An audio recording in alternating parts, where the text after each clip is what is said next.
LGB Telma, des actualités uniques, dynamiques et renversantes dans le journal TV. Université PEF, parcours études et formation, département formation en ligne. Université PEF, Malouchaoano ni Fampalalam Vaovao. Université PEF, l'excellence à portée de main.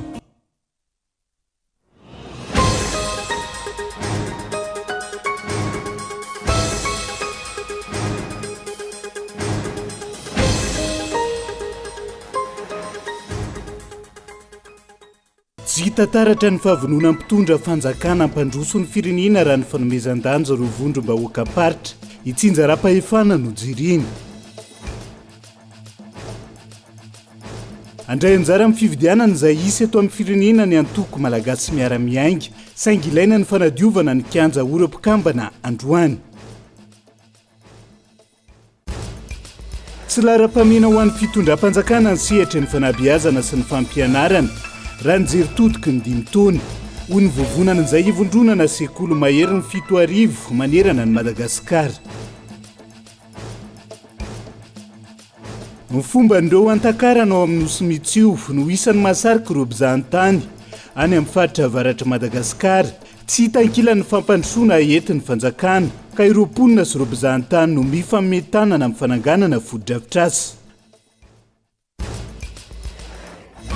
Any velany manao sakandalana ireo mpamboly maro ao Eropa amin'izao fotoana izao ho fanehoana ny atezerana amin'ny tompon'andraikitra ny antoerana antony fitokonana ny fitakiana ny tampikarama noho ny amafin'ny asa fambolena ny antsiprian'izay.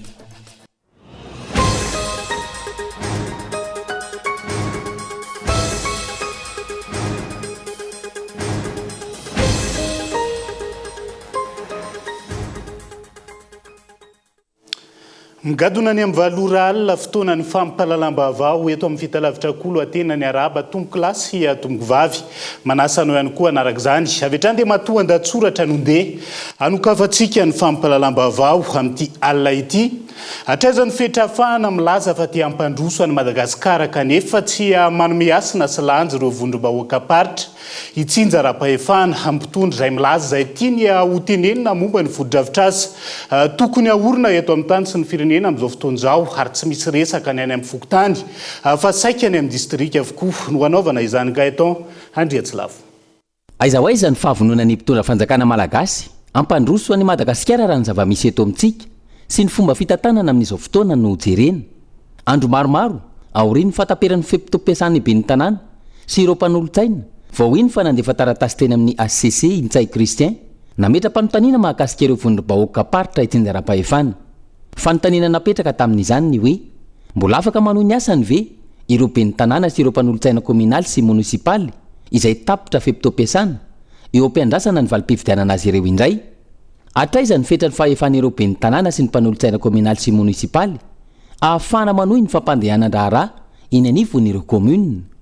Ahoana tokoa moa zany raha misy fisorohatana iny anivon'ireny komuna ireny? Ahoana ireo taratasy tsy maintsy mila soni avy amin'ny be ny tanàna amin'ny magistrat de la village? Anakery ve satria efa tapitra ny fotoam-piasana?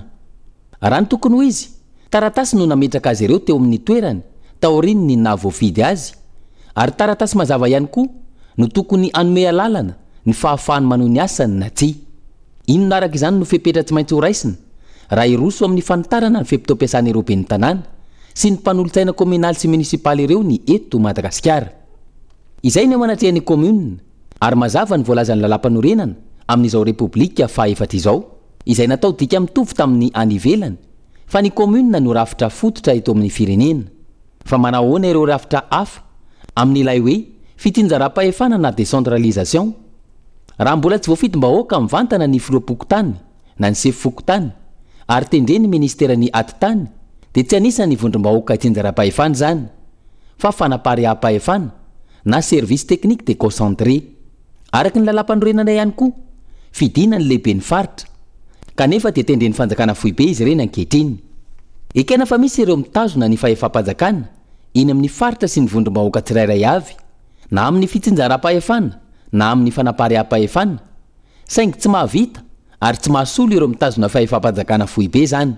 Antony tsy manana ny fahafahamanao na ara-bola na ara-pitaovana izy ireny, tsy maintsy miandry hatrany ny fahatongavan'ireo mitazona ny fahefa-panjakana foibe efa nisy ary ny ainana teto amintsika azany hoe tsy mbola nozaraina ny vatsy fanampiana ireo traboina tao mananjary fa tsy maintsy miandry ny fanjakana foibe ho tonga tany an-toerana zava-misy ary iaina ny vondrom-bahoaka itsinjara-pahefana eto amintsika ny tsy fananana tetobola fa mirotsaka amin'ny kitapom-bolam-panjakana avokoa ny vola miditra rehetra vao tsinjaraina avy eo miaingany amin'ny rafitra fototra nefa ny fampandrosoana fa tsy arotsaka avy any ambony satria tsy mahafantatra izay tena ilain'ny mponina ny any ambony efa niainana izany ary mbola iainana amin'izao fotoana satria iandry rajoelina no milaza izay tiany ho tenenina momba izay fotodrafitrasa tokony ahorina ary ny tena olana tsy misy resaka ny any amin'ny fokotany fa saika any amin'ny distrika avokoa no anaovana izany raha tiana nefa ny ampandroso raha tiana ny ametraka fitsinjara-pahefana tena izy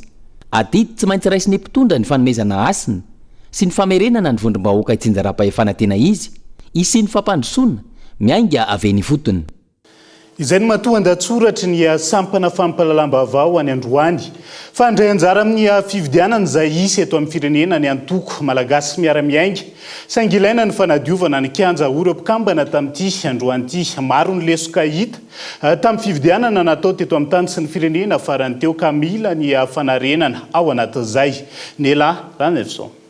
Maro ny lesoka hita nandritra ny fividianana filoham-pirenena farany teo izay mila arenina ary efa nanaovana antso. Efa nanao fanambarana ny teo anivo ny antoko malagasy miara-miainga fa andray anjara amin'ny fividianana rehetra izay izy saingy ilaina ny fanadiovana ny kianja ilalaovana indrindra ny lisam-pividianana sy ny fikarakarana ny fividianana. Maro tokoa ireo lesoka izay niatrehana nandritra ny fividianana iny na tanatin'ny fikarakarana ny lisam-pividianana na tanatin'ny fikarakarana an'ilay fividianana mihitsy. Sika mahafantatra fa na ny senior efa niaiky fa vitsy ny tsy tafiditra tanatin'ilay lisam-pividianana daholo ny olom-pirenena rehetra izay tokony ho tafiditra. Ankehitriny izy manantanteraka an'ilay refonte annuelle an'ilay liste électorale mampametra-panontaniana hoe mangarahara tokoa ve ny fanantanterahana an'io refonte ny liste électorale io satria hatramin'izao mbola tsisy vaovao maro-pototra mahakasika ny fandamihana izy io nisan'ny olona tafiditra tokoa sy ny fandamihana rehetra entiny anatrehana an'io. Mahakasika amin'izay ny fikarakarana amin'ny fividianana maro dia maro ny antoko politika na ny société civile na ireo olona observateur manaraka ny fikarakarana ny lisam-pividianana iny ary maro dia maro tokoa lesoka hitantsika tanatin'ny fikarakarana iny. Hita ohatra fa tsy ampy fiofanana ny mpikambana anatin'ny bureau de vote. Hita ohatra fa misy fandaminana tsy mety nataon'ny senia tanatin'ny fikarakarana iny. Isan'ny ilaina fanatsarana sy fanovana ihany koa ny lalàna mifehy fividianana raha ny fanazavana hatrany. Noentina tanatin'ilay lampividianana anisan'izany ny fandamihana ohatra natao hoe contentieux électoral satria iny hita fa lesoka lehibe izay hoe ho andro fotsiny no entina fahana mitory eo anatrehan'ny fitsarana momba ny lalam-panorenana. Ohatra ihany koa anatin'ilay fandamihana amin'ny bureau de vote izay misy fanatsarana nentina koa satria mahita izay fa tsy mangarahara araka ny tokony ho izy ny zavatra natao nandritra n'ilay fividianana teo iny. Niraisina daholo ary naravina daholo izay soskevitra avy any amin'ny antoko politika izay fandamihana sy izay soskevitra hafa teo aloha ny rahana tamin'ny seni tamin'izany fotoana izany naravina tanatina proposition de loi anankiray. Napetraka izy iny teo anivon'ny Assemblée nationale tokony miditra anatin'ny fandamihana izy iny zany isika ahafahana manadio ny fandamihana mahakasika ny fikarakarana ny fividianana. Andrasana araka izany sy nitatitra avy amin'ny seni na ny vaometra maloatena misahana ny fividianana mahakasika ny fizotra ny rala na ny refonte annuelle de la liste électorale ary andrasana ihany koa ny famoahana ny daty anatanterahana ny fividianana. Ao anatin'izay tontolo ny fividianana izay hatrany fa hiazo ny nosy raha vavetivetsika ny tsimbadika ny tapavitrihana tamin'ny fividianana filoham-pirenena atao Komoro izay manamafy ny AIA sy ny tsy fatokisany vahoaka ny fomba fiasan'ny Cour suprême ny antoerana amin'izao fotoana izao.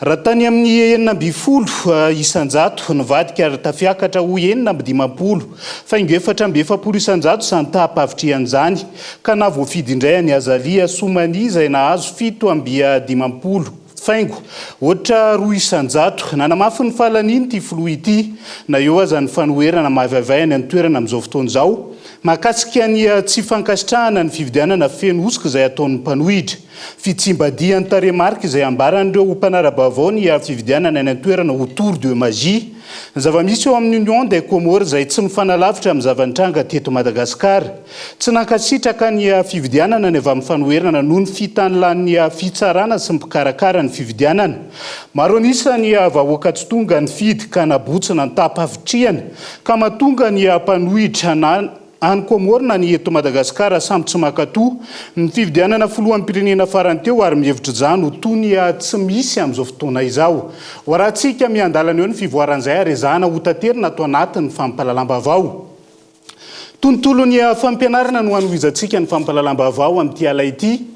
Tsy mifanalavitra tsy lara-pamena ho an'ny fitondram-panjakana sehatry ny fanabeazana sy ny fampianarana.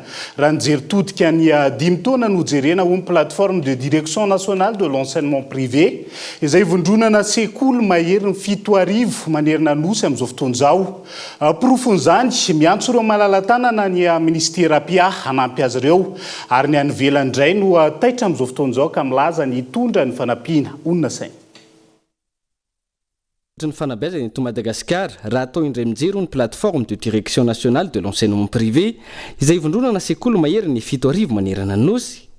Ankizy maro no tsy miditra an-tsekoly, mpianatra maro no mialan-daharana ary ny any am-pianarana tsy misitraka fotodrafitrasa sahaza mifanaraka amin'ny vanim-potoana. Izao indray nanao sondage ho tolo-tanana azahoana W mianatra ny ministera ny fanabeazam-pirenena tamin'ny alalan'ny ministra Saondra Malala Marie Michel tao amin'ny tambazotra-tserasera Facebook.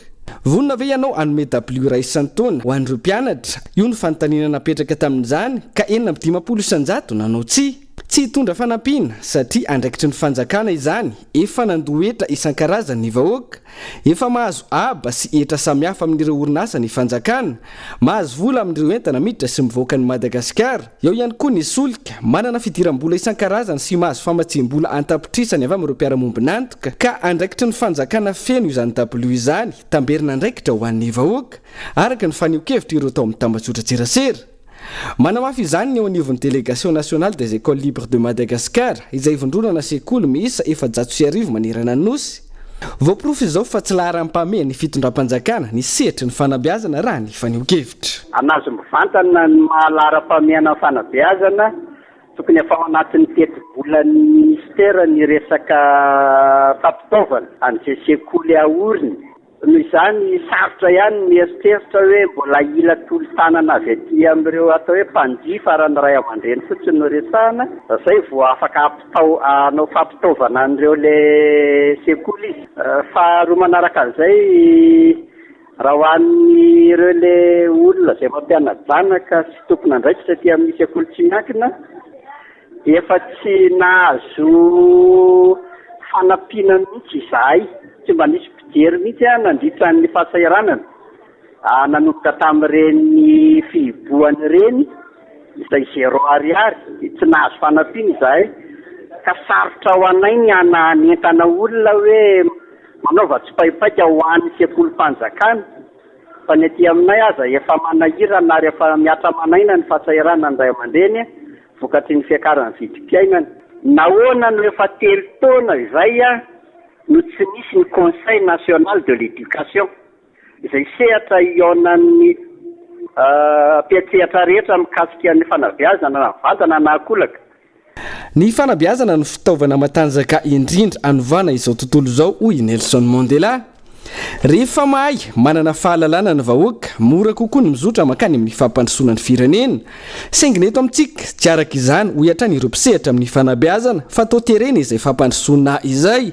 Araka ilay fiteny malaza ankehitriny Madagasikara tsy maintsy mandroso nefa ireo sehatra rehetra ahafana manainga izany izao mikoroso fahana izao. Ny mpianatra mipetraka amin'ny tany na amina fotodrafitrasa tsy zarizary tafo mitete sekoly tsisy rindrina amin'izao taona 420 izao fa ny mamaika andra fanjakana stady manara-penitra fizarana jirona koa fanaovana teleferika raha tsy ilaza afa-tsy ireo. Amin'ireo servô maro ao andapy io dia ny fangatana amin'ny malala-tanana sy ireo ray aman-dreny no hitan'ny fanjakana fa mety indrindra. Ray aman-dreny mampiana-janaka eny amin'ny sekolim-panjakana izay efa sady miantoka ny tampo-karama ndro mpampianatra framma ny fitaovana ampandehanana ny sekoly ny fandoavana vola isaky ny fiandohan'ny taom-pianarana ary izao mbola iampy w izao indray asa inona intsony no andraikitry ny fanjakana eo anatrehan'izany rehetra izany hoy ny mpanara-baovao.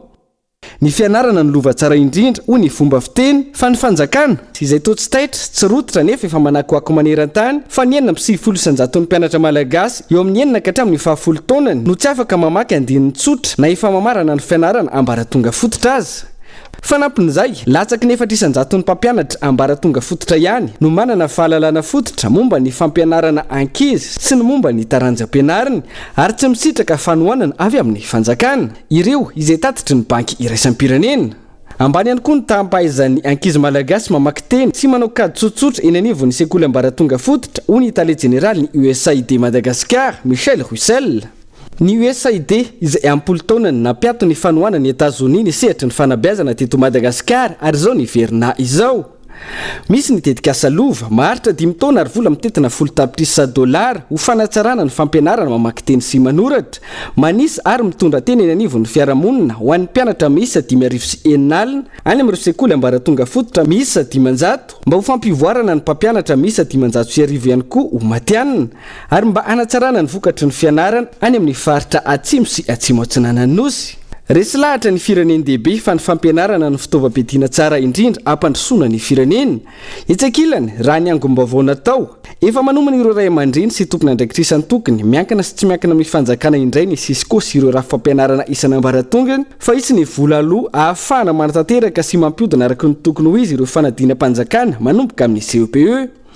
Manampy ireo tsy fantatra intsony ny hoe aiza ho aiza ny momba ilay plan sectoriel de l'éducation na ny PSE manao ahoana ny momba ilay loi d'orientation vaovao mahatonga ireo mpisehatra eo amin'ny fanabeazana sasany hiasa araka ilay teny amperora sinoa no tiana hatongavana raha tiana motika firenena iray tsy ilana ady fa ny raha fampianarana no mpitehina. Tontolo ny fanabeazana izay hatrany tsy fanomezan-danja ny fanabeazana ataon'ny fitondram-panjakana amin'izao fotoana izao sy ny fanitram-bahoaka ireo no isan'ny teboka goavana mampitotongana ny kalitaon'ny fanabeazana eto Madagasikara indrindra raha ny tao anatiny 5 taona farany ireo mpampianatra pikaroka androany sarotra ny siny ny fampandrosoana arak'izany raha tsy mametraka ho vaindondra raha ny fanabeazana ny mpitondra fanjakana amin'izao fotoana izao. Henri Florian.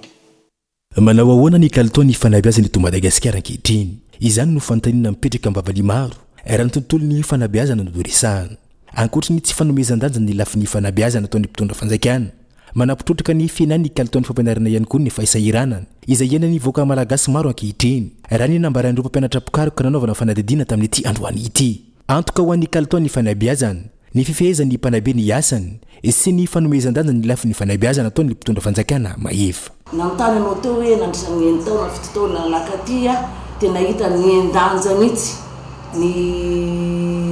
ny feheverana ny atao hoe fampianarana voalohany indrindra zany miankina amin'ny mpitondra fanjakana. Ny mpitondra fanjakana ray aman-dreny lehibe indrindra tokony hijery an'io fanabeazana io. Ny fanabeazana nefa dia natao za tsy teny hoe tsinitsinina na dia teny zay ihany eo natao akilakila-bao ihany ny fomba fampianarana ny endrika omena ny fampianarana aleo ny mpitondra fanjakana mandany vola amin'ny sehatra hafa toy izay ty amin'ny fampianarana. Manaraka an'izay ary ty ny tena lehibe indrindra ny fahantrany firenena mahantra ny firenena malagasy raha fanandiniky tsika sady nagnino vaovao eran-tany i Madagasikara dia anisan'ny firenena mahantra indrindra eran'izao tontolo izao tsy tena farany fa alohan'ny farany ka mamenatra zany ary mampiotra tokony hiotra zany ny fanjakana ny mpampianatra na ny mpianatra tokony ohatra hoe inona no atao mba tsy hampahatra an'ity firenena ity satria ny ray aman-dreny tsy manana mety manana ny fampianarana ny ankizy. Tokony hisatrany ihany koa ny fampiofan'ny ireo mpampianatra mba hananana vokatra tsara amin'ny lafiny kalitao tadiavana ny tsy fananana sa ihany koa izay fototra iray mampiana ny kalitaon'ny fanabeazana io raha ny fanazavana trano. Miankina amin'ny mpampianatra ihany koa no mampiendanja ny fampianarana zay mifanohy teo amin'ny mpitondra fanjakana tokony omena fiofanana manokana ny mpampianatra ary tsy atao isaky ny 3 taona na 4 taona fa farafahatarany isaky ny volana zany dia tokony recyclage na izy fiofanana fampifanana omenandreo mpampianatra reo mpianatra ihany koa no mahatonga ny kalitao midina satria mahita zany reo mpianatra reo hoe fatany fa ny mpianatra zay mivoaka ohatra hoe mahazo bac na mahazo licence na mahazo doctorat dia tsy mahita asa tsy mahazo asa tsy mahita atao dia lasa mirenireny dia lasa alainy ankizy tahaka zany zay hoe aleo tsy mianatra manao business na izy ny fomba fitenenana tanora manao business na manao asa hafa tsy misy diplôma fa mahatafita ihany zay hita fa miamikorosy fahanatra ny hatrany ary ny akabezan'olona zao dia efa tsy tia andefa ny mpianany ny zanany any amin'ny fampianarana ary mampalahelo ny zanak'olona mahitahita nge any an-dafy daholo mianatra fa ny zanaky ny mahantra sy ny antonony eto Madagasikara zay hita fa miamikorosy dia miamikorosy hatrany hatrany io raha tsy misy ezaka avy amin'ny mpianatra avy amin'ny mpampianatra avy amin'ny ray aman-dreny indrindrandrindra avy amin'ny mpitondra fanjakana rehetrarehetra na mafisin'ireo mpampianatra pikaroka fa tsy ny any antsika lerery ihany no tomponantoka amin'ny lafin'ny fanabeazana fa samyny tompona andraikitra avokoa ny rehetra na ny any an-dalana ny any ao tokantrano ny any anivon'ny sekoly na ny anivon'ny fiangonana sy ny sehatra maro sambihafa fa latsa-danja ny tontolo ny fanabeazana eto Madagasikara ho ny syndicat FM 2F na ny fiombonam-be ny mpiasa ny fanabeazana ho an'ny fanovana eo anivon'ny ministera ny fanabeazam-pirenena tsy mitsahatra ny mitotongana ny faripahaizany zaza malagasy noho tsy fisian'ny politika mazava ao amin'izay sehatra ny fampianaran'izay eo ihany koa ny tsy fananam-pitondra finiavana hamana ola ny fampianarana amin'izao fotoana izao.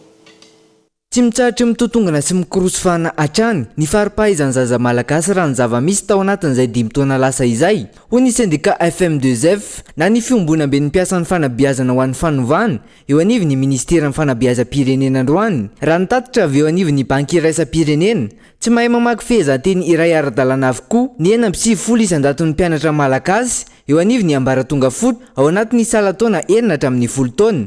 Profo mivaingana izany fa latsa-danja ary tsy lahara-pahamehana ho an'ny mpitondra fanjakana ny fanarenana ny kalitaon'ny fanabeazana eto amintsika. Ny zava-misy mantsy dia tena hita fa tsy nisy tetikasa mazava ny atrehana an'izany fampianarana ny zaza malagasy zany nandritran'izay 5 taona tatoato zay.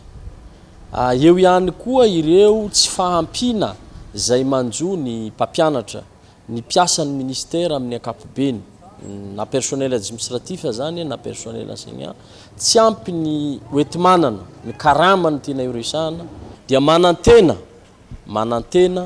mba tena hamahaolana amin'izay ny mpitantana ny ministera amin'izao fotoana izao satria efa nanaovana hetsika maro isan-karazany ho fanairana ny zareo hitodika bebe kokoa amin'ny fanatsarana ny fanabeazana ny zaza malagasy zay ny etsika natao farany teo. Tsy mbola mipetraka eny anivon'ireo sekoly mpanjakana eto Madagasikara ihany koa ny filazana fa maimaimpona ny saram-pianarana ho an'ireo mpianatra ambaratonga foto hoy ny mpamakafaka fiainam-pirenena androany. Manampitrotraka izany ny falaviran'ny toerana ho an'ireo mpianatra eny anivon'ny tontolo ambanivohitra antony mahambany io tany zaza malagasy mahay mamaky teny sy manoratra raha ny fanazavana. Satria fatatsika ene fanalam-panorenantsika ene dia mametraka fa obligatoire ary gratuit ene ny fampianarana ambaratonga fototra dia mandeha tsika 0 ariary fa fatatsika ny zavatra misy any fotony any fa tsy tafavoaka amin'ny 0 ariary zany tsika vao maika aza lasa manao sehatra ahafahana manjakazaka le mpitondra any fotony anatin'ny fitantanana ny rafitry ny fanabeazana fototra satria hoe vorina ny ray aman-dreny dia zao ny tapaka io tapaka io nefa karazany teny mita sy teny midina ihany ka ny zava-dehibe zany dia ny hoe ny ahafahana mametraka kalitao mpanabeazana ahafahany rehetra mandray anjara fa tsy kalitaona trano ataontsika échantillon ary tadidio fa mety manana endrika karazana violence ny exclusion mahazo an'ireo tena any ambanivohitra tsy manana kalitao mitovy amin'ny aty an-drenivohitra. Isan'ny olana sedrain'ireo mpianatra eto amintsika ihany koa ny fahavitsin'ny trano famakiam-boky hoy ny italiany sekoly tsy miankina iray. Ny famakiam-boky izay isan'ny miantoka ny fampiakarana ny letan'ny faripahaizan'ny ankizy raha ny fanazavana. Ny anisan'ny olana dia averikindreo satria lasa varinany amin'ny resaka écran ny ankizy dia tsy mandray boky tsony nefa boky ny tena hoe anisan'ny manampy ny ankizy amin'ny resaka vaky-teny. Raha ny atao amin'ny sekoly manoka zao 50 isan-jato no ataoko salanisa omena fa misy kosa nefa le 50 isan-jato le mbola mila atosika be satria le mbola verika any le resaka écran sy télévision zay no mahaliana azy fa vao mahita boky tsy misy sary izy zany a dia na matevina dia efa sahirana dia tsy te hamaky an'le izy. Araka ny tapaka tamin'ny filakevitry ny ministra tamin'ny faha7 janoary lasa teo, ifantoka bebe kokoa amin'ny lafiny maha olona sy ny sosialim-bahoaka ny tetika asa-panjakana amin'ny ankapobeny ao anatin'izao 100 andro voalohany izao. Isan'ny lahara-pahamehana amin'izany ny fanatsarana ny tahan'ny fidirana an-tsekoly ho an'ny zaza malagasy, eo ihany koa ny fanohizana ny fananganana fototra-afitrasa manara-penitra eo amin'izay tontolo ny fampianarana izay. Andrasana araka izany izay mety ho fanatsarana ataony mpitondra sy ny ao anivon'ny ministera ny fanabeazam-pirenena eo amin'izay kalitaon'ny fampianarana izay. Andrasana ihany koa izay tena paikady mahomby aroson'ny mpitondra fa tsy janony eo amin'izay kabary ambola latabatra fotsiny izay. Manambahiny ny sampanafampalalam-baovao amin'ity ala ity dia tsy iza farakoto malala Armand izay foloan'ny fikambana ny taletsekoly tsy miankiny eto Madagasikara miarabanao tonga soa atao anatin'ny fampalalam-baovao amin'ity ala ity ao anatin'izay fanamariana ny andro iraisam-pirenena ho an'ny fanabeazan'izay any sika tsy iverenany intsony ny taremarika navoaka ny banky iraisam-pirenena araka ireny nentina atao anatiny fanadiadiana teo ireny fa ny fanontaniana mipetraka dia ny hoe manoloan'ireo ezaka samihafa ambaran'izao fanjakan'izao fa atao mandidina an'izay sehatra ny fanabeazan'izay maninona ny mbola toy izao ny vokatra ao anatin'izay sehatra ny fanabeazan'izay. Dia miarabanao Iva Richard dia miaraba koa ny mpiara-miasa rehetrarehetra ato amin'ny Kolo TV ary amin'izao andro iraisam-pirenena ho an'ny fanabeazana zao dia miaraba manokana atsika rehetrarehetra mpampianatra mpanabe. Araka ny voalaza izao dia makalaza zany tsika ny andro iraisam-pirenena mikasika ny fanabeazana. Voalazanao teo hoe betsaka ireo ezaka izay nilazaina ireo fitondram-panjakana kanefa dia mbola reny ihany zany ny vokatra azo ambarany raha nitatitra ny entin'ny banky iraisam-pirenena. Banky iraisam-pirenena mazava ho azy zany matoa misy reny vokatra reny dia tsy nahomby zany ilay tetika hoentina zany anabea ny zaza malagasy zany eto Madagasikara. Dia zavatra maro moa zany no hoe mety mahatonga an'izay zavatra zay fa ny anysinganina fotsiny zany dia hoe misy ihany zany fitavozavozana sy tsy fahaizana mihitsy zany mitatana zany fanabeazana zany eto Madagasikara. Inona ny isan'ny antony anambaranao an'izay ho any androany? Androany manokana zao dia mazava loatra zany hoe raha resaka fanabeazana zany dia mpisehatra voalohany amin'izany no jerena dia eo zany ireo mpampianatra kanefa raha nandinika atsika zao tato ato efa taona maromaro zay dia misy ty le hoe firekritena mpampianatra ity fram dia io dia tena hita hoe tena lazaina zany amin'ny teny baiko dia hoe recrutement sauvage zany hoe tena tsy mijery an'ilay kalitaon'ilay fanabeazana zany kalitaon'ilay mpampianatra fa atao ohatran'le isa fotsiny no vonjena any ka dia zao no vokan'izany zao. Inona ry nisan'ny teboka andrasany filohany DEPM ny minisitra vaovao ho fanavaozana an'izay sehatra ny fanabeazana eto Madagasikara zay nareo isan'ny tazana nanao karazana atsisika samihafa nanao antsoantso maro ihany koa androany ianao mbola tonga eto mandonda tabatra indray ao anatin'izay fanairana ny fitondram-panjakan'izay. Ny andrasana ny fitondram-panjakana moa zany amin'izao 5 taona manaraka zao dia hoe ampifanarao amin'ny zava-misy eto Madagasikara ny fandaharam-pianarana fa matoa misy ny tsy fahombiazana zany dia io zany no hita hoe tsy mifanaraka loatra ary zay dia efa ela mihitsy no efa nidradradradrany io zavatra io ary efa nao antso azy hoe efa tsy tokony sahaza atsika itsony io fandaharam-pianarana io fa efa tokony hodiniana io zavatra io ary raha hodiniana izy io dia tokony diniana trany amin'ny fotony mihitsy fa tsy io hoe aty ambony aty fotsiny no ametraka an'izay zavatra fa reo mpisehatra reo mihitsy zany no tokony atsona zany Andriamatora koto malala Armand tao anatin'izay ny efa nisy reny ny karazana hoe fandrosoana ny teti-pivoarana ho an'ny fanabeazana eto Madagasikara ny PSE sy ny maro hafa fa aiza ho aiza avokoa makasika an'ireny amin'izao fotoan'izao. Reny moa zany dia ohatrany hoe boîte aux lettres fotsiny zay zany le izy atao fa tsy ampiarana. Tsy mbola nisy nampiatra an'izany mihitsy angamba teto amintsika fa dia natao fotsiny le izy dia ohatran'ny boîte aux lettres dia apetraka fotsiny eo fa tsy nisy fampiarana ka tsy hita mihitsy le tombanezaka zany hoe nety ve sa tsy nety taiza nety taiza no ahitsy sinsisa fa le mbola teo aloha ihany mbola toizana hatramin'izao. Ankehitriny miasa ny PTF hitantsika io ny eo anivor zareo États-Unis moa zany fa tao aorianan'izay hoe fampiatona ny fandraisana anjara ho fanohanan'izy ireo ny sehatra ny fampianaran'izay tao anatiny 12 taona teo eo raha tsy diso ny USAID zao ndray zany izy ireo tonga mandray anjara ao anatin'izay manampy ihany koa nareo sehatra tsy miankina ao anatiny fa manoloana an'izay karazana fivondronana samihafa ataon'ny sehatra tsy miankina sy ny mpiara-miombonandiko izay manino ny sika hatramin'ny androany mbola tsy mahita vokatra tsara ao anatin'izay sa tsy ampy ve le coordination ny action rehetra sa inona ny isan'ny olana dia mazava ho azy aloha zany resaka fanabeazana zany a tsy amin'ny fanjakana ihany akory natao hoe fanabeazana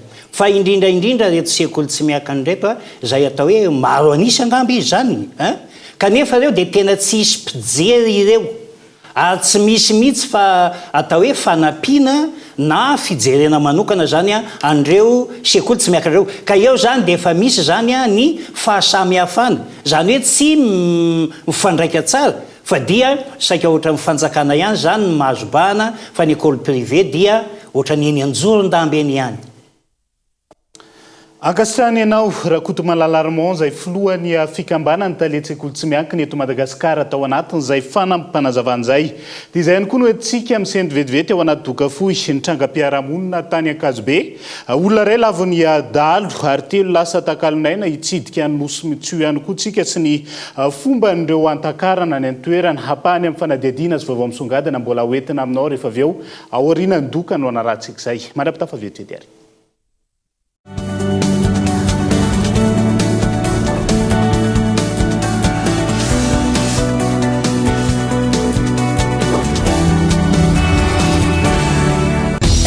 Raikitra ny Zarakado ao amin'ny Telma.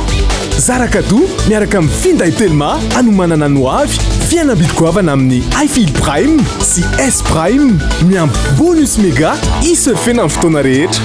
Ararotiaingana mba tsy ho diso anjara. Hitanao eny amin'ny Telma Shop akaiky anao na tsy dio ny page zoma.mg.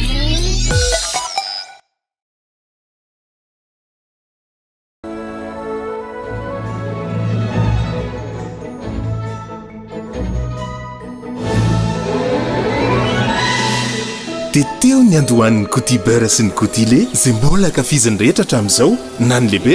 Nanakizikafo Coty-beurre sy Coty-lait ankafisy le fahaiza-manao tsy manantsahala.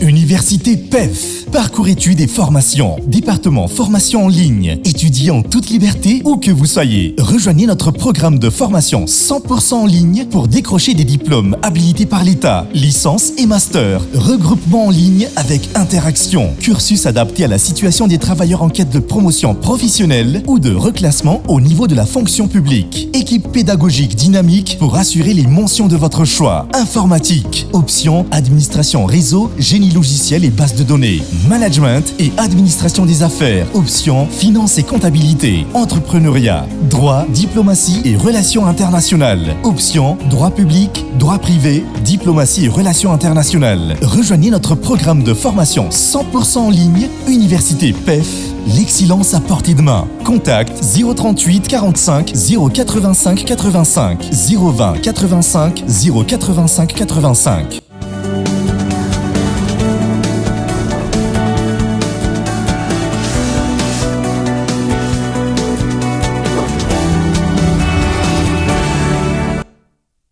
Mamenina ny arabatra ny tombokilasy tombovavy tonga soindray atao anatin'ny tapany faharoa amin'ny fampalalam-ba Vaovao amin'ny dialahy ity verenantsika vetivety ny tontolo ny fampianarana. Nanomboka ny alatsinainy teo ny fisoratana anarana ho an'ireo mpianatra hiatrika ny fanadina mpanjakana CEPE ho an'ny faritra Boeny ary ny fiandohan'ny volana febroary ho an'ireo hiatrika ny fanadinana BEPC nisy manoloana izay ny fampafantarana nataony ny tompon'andraikitra ny fanabeazam-pirenena tao Boeny. Anja Robert Kolomajanga. Nanomboka ny alatsinainy 20 janoary 2024 teo ny fisoratana anarana ho an'ireo mpianatra hiatrika ny fanadinana CPE raha toaka amin'ny fadimy ny volana febroary 2024 kosa ny fisoratana anarana ho an'ireo mpianatra hiatrika ny fanadinana BEPC mampatsiahy denizao amin'ireo rehetra voakasika izany ny talepatry ny fanabeazam-pirenena ato anatin'ny faritra Boeny. tianay ato anatin'ny adrenina boeniny mampafantatra itsika rehetrarehetra ny ray aman-dreny mpianatra, ny mpianatra, ny mpampianatra, ny tompondray sekoly tsy miankina reny, ao koa ny responsable an'ireny établissement reny. Efa nisokatra nanomboka tamin'ny 22 janvier 2024 teo ny fisoratana anarana ho an'ny mpiadina amin'ny fanadinana CPE 6e. Izany fisoratana anarana zany tsy farana raha tsy amin'ny faharoambiroapolony volana martsa 2024. Ny datim-panadinana moa efa fantatra ihany koa ny fanadinana CPE 6e amin'ity taona ity dia ny 28 volana jiona 2024. Tianay ny mampafantatra esory anatin'ny saintsika ray aman-dreny ny mpianatra ny tsaho miela hoe hoisa tsy hoisy ny CPE. Izy efa hitantsika efa mipetraka ny daty efa misokatra ny fisoratana anarana. Manarakaraka zany eo ihany koa ny fanadinam-panjakana BBC seconde misokatra ny fisoratana anarana manomboka amin'ny 5 febroary 2024 ary tsy farana raha tsy amin'ny 5 volana aprily 2024. Tsy misy fiovana ireo antotan-taratasy takiny amin'ny fisoratana anarana io raha ny fanazavany ary tsy tokony hisy vola takiny na ariary amin'ireo mpianatra izay misoratra anarana. Reto daholo ny zavatra tokony homanintsika ray aman-dreny. Bulletin de naissance anankiroa dia misy ny carte d'identité scolaire sy na sary tapaka izy io dia mamentsika ilay fiche d'inscription. Reo ny ilaina amin'ny CPE. Fa ho an'ny BPC kosa reo ihany fa miampy ilay fiche médicale satria hiatrika fanadinana ara-panatanjahantena reo mpianatra reo zany no ilaina. Marina zany fa maimaim-poana ny fisoratana anarana, tsisy vola aloha na ny ariary aza. Misy avy amin'ireo mpamatsy vola ho an'ny EPP dia ny PAEB namatsy vola, caisse école avy amin'ny PAEB, dia misy koa ny caisse école avy amin'ny fanjakana. Tovy amin'izay koa ny amin'ny collège, nisy avy amin'ny mpamatsy vola dia ny FCE Fonds commun de l'éducation, dia misy koa ny caisse école avy amin'ny fanjakana. Ka tsy tokony hisy olana mihitsy zany ny fitaovana ho kirakiraina anomanana amin'ny fanadinana fa dia tokony ampy ary tsy tokony haka vola amin'izaniza ny tabetsekoly amin'ny fanomanana amin'ny fanadinam-panjakana. Tokony manana dian'izao araka izany ny antotan-taratasy ilainy ahafahan'ireo mpianatra misoratra anarana ho isan'ny mpiadina amin'ireo fanadinam-panjakana ireo. Lafomba vaoafa vetivetina eo azy ireo olana maro samihafa amin'ny tontolo ny fandrarana eto Madagasikara amin'izao fotoana izao. Manana fahafahana iroso amin'ny tsaratsara kokoa hatranisika raha ny fanadiadina natao tamin'ity androan'ity Madagasikara izay isan'ny sangany ary voalohany aty Afrika raha ny sehatry ny fiompiana kofaka nanofo sy ny fitsaboana biby Gaeton Andriatsilava. Eto Madagasikara na eo aza ny tsy fampin'ny fitaovana sy ireo fotodrafitrasa zava-dehibe ny fahazoana sertifika manamarika fa manaraka ny fenitra takiny eo amin'ny sehatra iraisam-pirenena ny orinasa nampandrara iray. Orinasa malagasy roa misehatra amin'ny fitsaboana biby sy zanaka akofaka nanofo no nahazo sertifika ISO 9001 ary voalohany aty Afrika amin'izay sehatra izay. Tsy mora ny nahatongavana tamin'izany raha ny fanazavana saingy hita fa manana fahafahana isitraka izany isika malagasy. Ny ekipa rehetra zany mila tonga saina hoe mila manatsara dia midingana rehetra hatramin'ny fandraisana ny mpanjifa, ny fitsaboana ny biby, ny fivarotana ny fanafody sy ny kojakoja rehetra rehetrarehetra zany dia mila manaraka ny fenitra. Dia fantatra hoe reto ny fenitra dia manao surveillance jerena hoe manaraka ny fenitra ve la ataonareo, manaraka ny fenitra ve fitsaboana ataonareo, manaraka ny fenitra ve ny produit ampiasainareo, manaraka ny fenitra ve ny fahadiovana aminareo, manaraka ny fenitra ve ny fahaizan'ny mpiara-miasa ny vétérinaire aminareo. Dia zay natao rehefa manaraka an'izay dia mahazo an'ilay certification ary na mahazo ary anao dia manatsara foana zany isa-taona dia misy audit de recertification isa-taona zany dia mandalo amin'io dia isa-taona avaozina zany io certification io. Pirofo manambara fa afaka mitady ny tsaratsara kokoa hatrany ireo orinasa sy mpiara-miasa ao aminy na eo aza ireo olana maro sedraina eo amin'ny tontolo ny fandaharahana eto amintsika. isan'ny olana goavana ho an'ny mpisehatra amin'ny akoho fakana nofo ohatra ny tsy fahampin'ny akora fototra ampiasaina toy ny katsaka sy ny mangahazo. Mangahazo aloha somary tsy dia olana loatra hatramin'izao a, fa katsaka aloha tamin'ny herintaona tena tsy ampy. Tamin'ity taona ity a, ohatran'ny tsara ny vokatra dia ohatran'ny ampiampy kely ihany, fa eo zany tena mbola mila misy manahirana ary zay anisan'ny mamboly katsaka satria tsy ampy zany ny famokarana dia voatery ny akamaroany koa zao a mamboly koa satria zay zany le intégration mila koa anao mamboly ahafahanao mamatsy ny apahany farafahakeliny ny filanao. Manodidina ny 5 hetsy taonina isa-taona ny katsaka ilainy eto Madagasikara raha ny fanazavana. Tsy mahasana izany anefa ny vokatra eto amintsika noho ny fiovan'ny toetrandro. Misy ihany koa ireo misafidy anao voly hafa raha namboly katsaka izy tamin'ny taona lasa sy ny maro hafa. Malalaka io sehatry ny katsaka io ary ahafahana mamelona fianakaviana maro raha misy paikady mazava anatsarana izany. Fa mitaraina ho verivola sy tapaka fidiram-bola ireo mpivarotra Nosbe Elville manoloana ny fikatoana ny seranantsambona ankify. Vokatry ny andro ratsy amin'izao fotoana izao, misy ihany ireo entana tafavoaka ny seranantsambo tahaka ny katy raha ny fanazavana kanefa maro ireo entana fampiasa andavanandro mora simba. Tsy avela mivoaka ny antoerana ankehitriny. Hilary na soloniainy.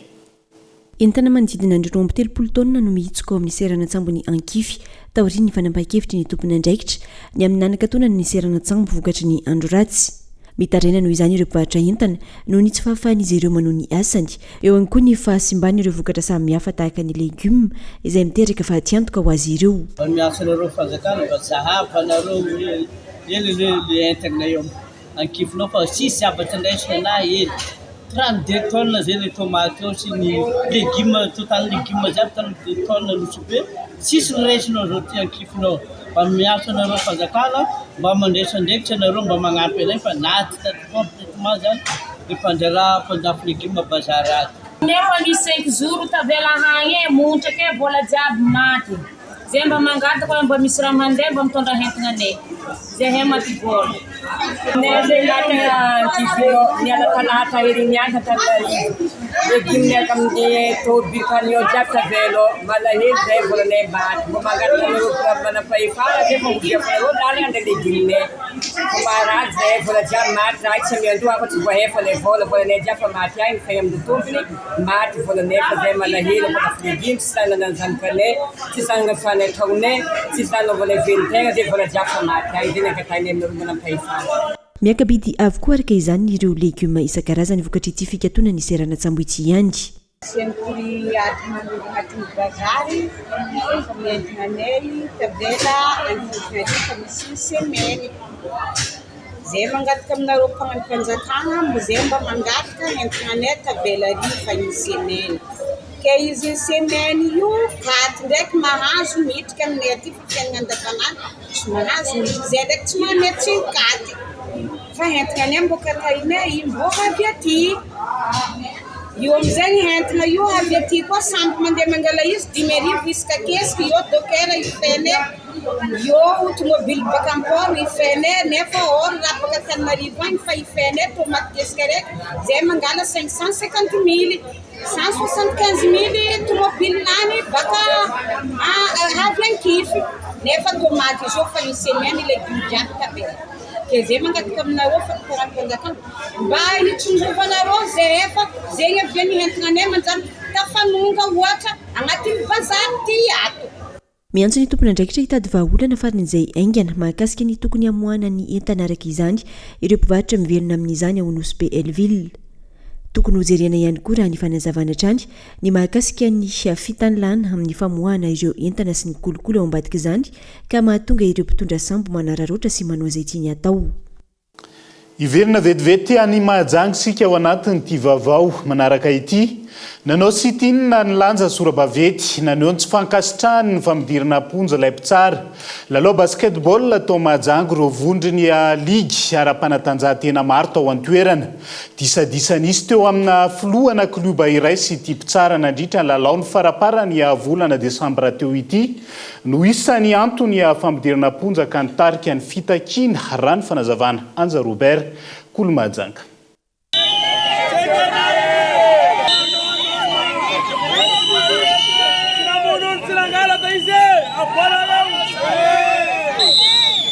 tokony teo anoloany ny Bron ny tanora sy ny fanatanjahantena ny tondra sorabaventy ireo rehetra izay tsy nankasitraka ny fampidirana ponja vonjomaika ny VV ilay mpitsara lalao basketball iraisam-pirenena izay nogadrainy vokatry ny disadisa teo amin'ilay arbitre sy ny filohan'ny club iray izay fantatra fa tsy nankatovelively ny fomba fitsarany nyilay mpitsara lalao sy ny faresen'ny ekipany nandritry ny lalao basketball izay natao tao Mahajanga ny 20 Desembre 2024 araka izao fanazavana oentiny filohan'ny ligue party ny basketball eto Boeny izao. Tamin'ny 20 Desembre nisy ny basket 3 contre 3. Rehefa nanao rencontre dia nitsangana ilay président club tsy makatony fitsarany ilay mpitsara. Dia nandrava baolina izy. Dia rehefa nandravainy ilay baolina dia nandeha taminazy voa amin'ity terrain ity fa 3 contre 3 voalohany lalàna ny 3 contre 3 tsisy entraîneur tsisy président fa 3 contre 3 dia olona telo ihany lalao satria basket de la Rio izay ny style. Ravany ilay baolina dia navoaka izy nitohizana ny baolina tapitra ny baolina resiny ekipany. Rehefa resiny ekipany dia ohatrany rehetrarehetra io tsy makatony fitsarana. Dia teo natomboan'ny disadisa mieza zany vavolombelona teo président section teo CTR ny ligue teo SG section teo ny organisateur ny 3 contre 3 teo averina ko ny telo farany gadraiko io izy ampafantariko anazy hoe iza za zay ny teny ho teneniny aty aorina tonga ny convocation tonga za sy ny section ary ny directeur jeunesse sport nandravina fa tsy nety nalamina ato anatin'ity telefôna ity ny conversation indimy miantso anazy za niantso monsieur Patrick ajanono fa jerevatsika solution hafa raha ohatra ka tena diso meloko ny arbitre saziny lehibe ny arbitre saziny section saziny ligue fa tsy any amin'ny fitsarana mitsara ny olona meloko aty amin'ny tontolon'ny fanatanjahantena. Apatsahivoko eto atsika rehetrarehetra io samy manana ny fitaizana misy atsika any tokantrano any mety samy amin'ny asa atsika any ivelany any samy zanaka an'izy atsika fa rehefa tonga ato anatin'ny tontolon'ny fanatanjahantena dia mitovy daholo président anao dia président club anaranao niza ninona ny asanao na zanaka an'izy anao na zanaka an'izy fa tsy mety ny herim-pamoretana ohatran'izao atao anatin'ny tontolon'ny fanatanjahantena tsy ekenay ilay izy. Miendrika tsindry azo lena ity fanagadrana arbitra iray teto Mahajanga ity ka manohana tsy misy fepetra izao hetsika izao ihany koa ireo ligy isatsokajiny eto Mahajanga. Izahay moa eto amin'ny faritra Boeny dia misy ny solidarité de la ligue eto ka manay izahay amin'izao zavatra mandalo izao raha androany izy io mahazo an'ny basket raha pitsy izy io mety hiditra ao amin'ny tontolony hafa ohatra handball ohatra ny danse ohatra amin'ny foot ka tonga eto izahay namana maromaro izahay président ligue izay manatrika eto ary tsara ho marina fa ny président ligue reto ny comité olympique dia nampanao formation ny dirigeant sportif ny mpitondra ny club rehetra tokony mahay nanao an'izany formation ny dirigeant sportif izany ka ao nampianarina anay tsisy resaka zany fampigadrana zany fa mbola zavatra mipetraka fotsiny hoe ny fair play ka tonga eto izahay mitsangana tsy maneky amin'izao zavatra miseho amin'ny namanay izay migadra any Amarivoto. Tokony ho isy hatrany ny fair play amin'ny lalao ara-panatanjahantena toy izao ary tokony hanaraka antanatohatra maromaro raha misy ny disadisa raha ny fanazavana oentiny ny taleparitry ny tanora sy ny fanatanjahantena eto Boeny. Atsika rehetra mpiantsehatra amina sport raha voalohany misy natao hoe fair play ary mpanao fanatanjahantena dia tokony iaina ao anatin'izany tanteraka. Ny sport dia fitaizana fanabeazana ary amin'ny fanabeazana azy zay dia misy fahendrena takina amintsika tsiraray avy na ny arbitre io na ny président club io na ny velan'ireo fa reo moa zany ny voaresaka to raha ohatra ka manaraka tsara ny procédure tsika raha ohatra ka manaraka tsara ny antanatohatra isika mino marina fa tsy tonga amin'ny sehatra ohatran'izao ny zavatra misy marobe ane ny ady ratra sur terrain misy fa atsika ato ihany no miezaka mandamina zany. araiky ny loharano vaovao dia amin'ny alatsinainy fa 7 ny volana janoary izao ny fotoam-pitsarana any VV andrasana noho izany ny hotoy ny tira raha ity. Fa ny fomba ndreo antakarana ao amin'ny nosy mitsio no isan'ny mahasarika ireo mpizahatany any amin'ny faritra avaratra Madagasikara. Amin'izao fotoan'izao tsy hita ankilany fampandrosoana entin'ny fanjakana fa ny mponina sy ireo mpizahatany tsara sitrapo no mifametana na manangana foto-drafitrasa toy ny sekoly sy ny toeram-pitsaboana sy ny maro hafa olona saina.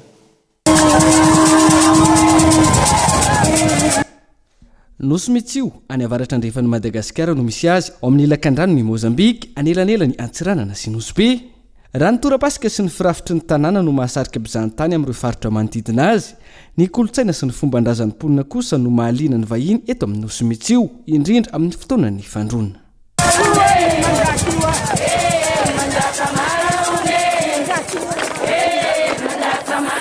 Olo zegny mitondra sakafo sahazany mahavoky izy raha ohatra andro raiky.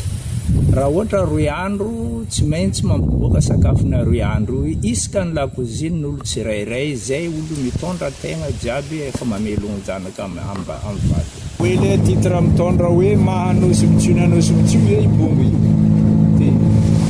Mitondra hoe nosy mitsio jiaby magnoty.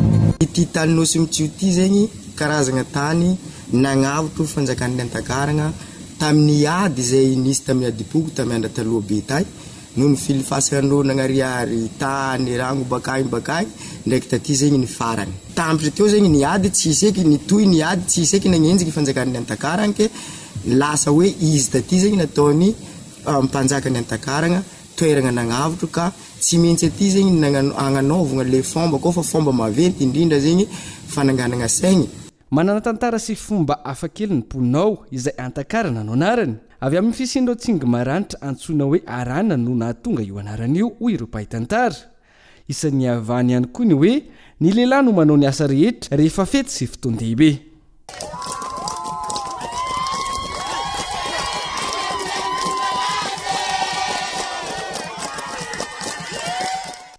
Ankoatra ny fizahantany, asa fiveloman'ny mponina eto ny fivarotana voanio, eo ihany koa ireo hazan-drano izay mbola mora azo aloha hatramin'izao eto amin'ity nosy ity oharina amin'ireo toerana manodidina. Eto, efa 10 taona n'izay no ravany sekoly, tsy nisy nanamboatra ka ireo malala-tanana, mpizahantany avy any ivelany, tonga nitsidika teto sy ity toeram-pandraisam-bahiny isan'ny tokana eto mitsio ity, ary ny vahoaka no niara-ny entana nahafahana nanorina sekoly. Antonona tonga tena nagnano io zegny. Hitako zegny se isan'ny setra raiky zegny mampidibola vahiny eto Madagasikara zegny ka ary ahafahantena mamatsy ny fianakaviana rehetrarehetra zegny zay akaiky antena io. Za zegny no fiseko ny ty hôtel ty de nahafahako ny asa l'école EPP, nahafahako ny asa hôpitaly, nahafahako ny asa ny jusqu'à CG. Satria ny vazaha avy aminakahy eto agnanovako koragna tsara ahafahandreo magnampy za magnamboatra zavatra rehetrarehetra zegny. Ke ny tegna tanjonanakahy zegny mba amin'ny magnaraka ampivoatra bebe kokoa ity toerana ty satria amin'izao fotoagna zao olo fa miaigna amin'ny resaka tourisme mba ahafahako mamatsy ny fianakaviana eo ankaiko ahafahako magnampy le olo koa zegny. Ankoatra ny toana arabola, ireo mpizahantany mandalo ihany koa no nanory sy nampianatra ireo vahoaka amboly legioma, hoanina sy amidy. Rehefa lafo izany, ny tombony nananganana foto-drafitrasa toy ny toerana ahafahana misitraka rano fisotro madio fa ihany koa nahavitana toeram-pitsaboana. Ty zegny farmasitsika aody sahaza amin'ny mitsika hita. Amin'ny fanafody 3 ariary ny mandeha à l'hôpital. Kofa mandeha à l'hôpital na voa sérum na iteraka 3 ariary. Tsisy hoe rabik fa na mahazo aody na tsy mahazo aody 3 ariary ohatra mandeha magnano consultation amin'ny hôpital. Voaporofo eto amin'ity nosy mitsio ity fa mahay miara-monina ny malagasy fa ihany koa mahay mandray vahiny na tsy nisy nianatra manokana momba ny fizahantany azy eto. Ny kolotsaina no arena na sarika ireo mpizahantany. Ireo teratany vahiny nandalo resy lahatra fa afaka mivoatra ho amin'ny tsaratsara kokoa ireto mponina ireto ka izao nahazo fanoanana amin'ny vatana izao afaka manatsara ny isan-tokantranony mampiana-janaka sy mitsabo tena. Ireo rehetr'ireo avy amin'ny kolotsaina ity toerana ity izay tokony ho tandrovana sy arovana manoloana ny fiazakazaky ny fitsokan'ny kolotsaina avy any ivelany.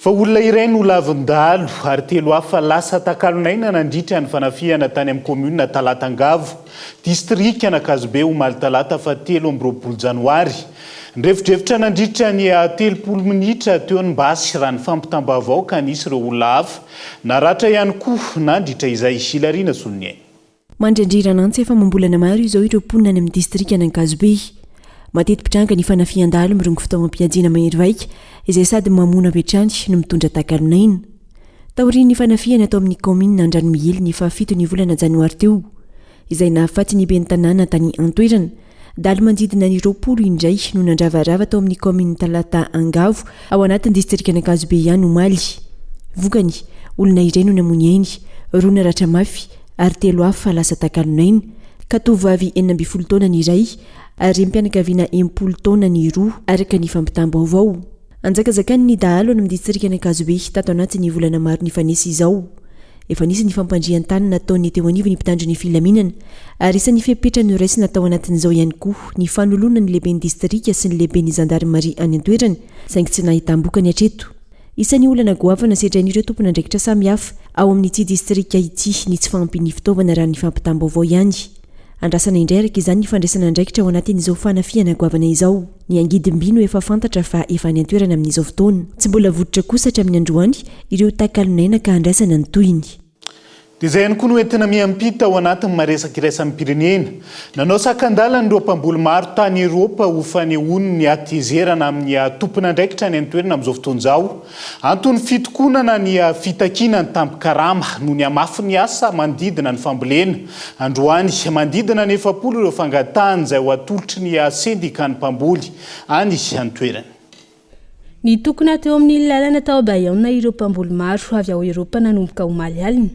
tanjona ny anehoana ny atezeran'izy ireo amin'ny fanamafisana ny tampikarana manoloana ny fahasarotany asa fambolena raha nambarany ity mpamboly iray miamafy hatrany ny fitakiana amin'ny fenitra ny fambolena kanefa ilaina vola betsaka ny fampiarana izay fenitra izay aiza no ahitana vola amin'izany hoy izy ireo misy ihany koa ny fikomina amin'ny fihetsiketsehana ho an'ireo mpanjono manoloana ireo tsy fahazahoan-dalana anjono any mitoerana maro antozany ny fiarovana ireo dauphin toy ireo mpamboly nanamafy ireo mpanjono any Antoerana fa miamafy hatrany ny fenitra izay takiana amin'ny asa tao mifarany eto indray ny fiarahantsika ho an'ny androany ny fampalalam-baovao no tapitra treto fa ny fandaharana hoentina aminao amin'ny diality dia mbola maro koa anasananao hatrany tsy saraka aminay sampana fampalalam-baovao manome fotoananao raha mpitso amin'ny ora mahazatra veloma tompoko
Université PEF, parcours études et formations, département formation en ligne, étudiants. Université PEF, nanucha wanoto, ni fampalala Vaovao. Université PEF, l'excellence à portée de main. 5G Batelma, des actualités uniques, dynamiques et renversantes dans le journal TV.